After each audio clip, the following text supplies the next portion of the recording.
Apa target produksi untuk di tahun 2022 ini? 2022 ini kita target mungkin naik sekitar 20% ya dalam hal produksi.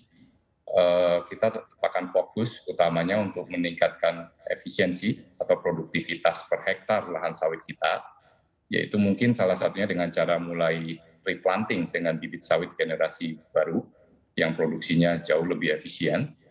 Mungkin kalau umumnya per hektar lahan sawit bisa menghasilkan 4,5 sampai 5 ton CPO per tahun. Nah, ini dengan kita menggunakan generasi bibit baru bisa mencapai 7 ton CPO per hektar per tahunnya. Jadi itu yang utama.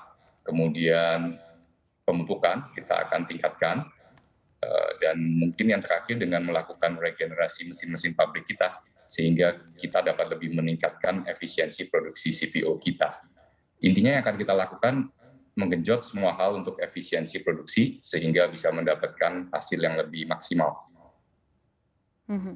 Oke, baik. Masih terkait dengan produksi, Pak Kresna tadi ada katakan bahwa produksi dari Gosco ini kan meningkat 40% di kuartal 4. Nah, apa yang menjadi katalis positif dari peningkatan produksi ini? Eh, Kalau di Bosco Plantation sendiri ya, Ya, benar. oke. Jadi kalau kita sejak 2019, selain kita full memupuk tiap tahunnya, dosis juga ada kita tingkatkan. Jadi dari hasil pemupukan dan dosis yang kita tingkatkan itu efeknya ke 2021 ini karena biasa 2 tahun kemudian ya efek dari pupuk. Jadi kebetulan kita mulai menambahkan itu di 2019 dosis pupuk.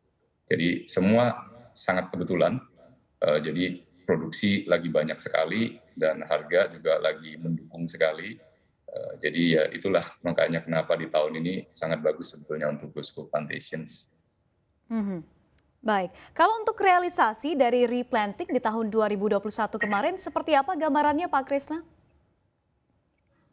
Kita sendiri belum melakukan untuk replanting karena untuk tanaman kita yang tertua itu masih bisa mendapatkan sekitar 4,5 ton CPO per hektar per tahunnya. Jadi selama produksinya masih di atas 4,5 sampai 5, kita memang belum melakukan replanting, apalagi harga kan juga lagi masih bagus, jadi agak sayang sebetulnya. Nah, tahun 2022 ini perkiraan kita yang tadinya 4,5 itu sudah akan turun lagi menjadi mungkin sekitar 4 ton per hektar CPO-nya. Nah, itu yang rencana kita ada mau mulai melakukan replanting. Mhm.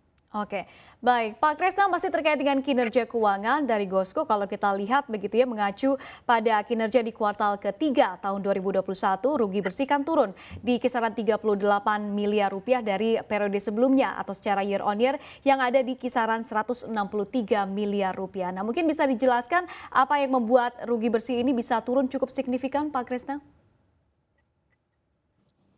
Kembali lagi utamanya dari produksi, tentunya produksi kita seperti saya sampaikan tadi meningkat 40% di tahun 2021 jika dibanding 2020. Hanya saja di kuartal ketiga itu kita baru mulai pelan-pelan naik di Agustus kemudian September. Jadi kebanyakan masuknya produksi di Oktober, November, Desember walaupun Agustus dan September sudah terjadi peningkatan. Satu itu, kedua untuk di periode Mei Juni yang biasanya buah sedikit sekali, itu juga tahun ini kita lumayan banyak produksinya. Mungkin ya akibat dari pupuk tadi juga. Jadi produksi meningkat, harga bagus, itu yang menyebabkan jadi mendukung semua dari laba rugi kita sehingga bisa mengurangi kerugian yang cukup signifikan. Apakah ada langkah-langkah efisiensi yang dilakukan perusahaan juga di tahun 2021 kemarin, Pak Kresna? Sama seperti yang tadi saya sampaikan, kita fokus di optimalisasi produksi CPO, yaitu dengan cara peningkatan dosis pupuk, melakukan replanting ulang, maupun regenerasi pabrik ya.